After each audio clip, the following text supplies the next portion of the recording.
to Agoo Eco Park. Ito ay matatagpuan sa Agoo, La Union. Kaya pag magagawi kayo sa La Union, sadyain nyo itong Eco Park na ito. Under pala ito ng DNR at LGU. May entrance sila kapag hindi ka residente ng Agoo. So, 15 pesos lang naman, di ba?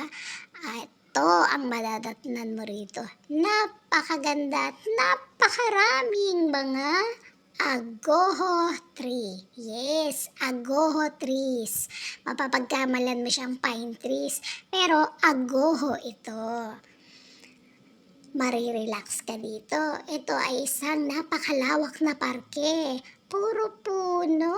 O diba? Feeling mo nasa Nami Island ka. Yung pala'y nasa La Union ka lang. Opak! Enjoy na enjoy kami dito.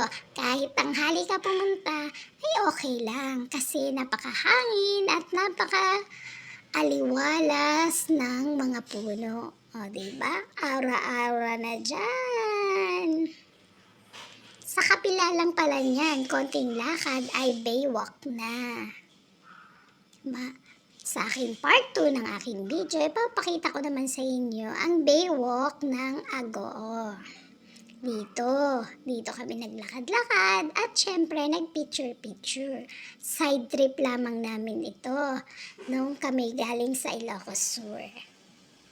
Ayan ang lola nyo, Maura-aura.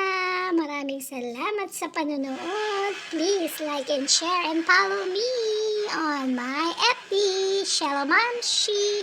Maraming salamat sa panonood. Have a great day. Bye. Love you all.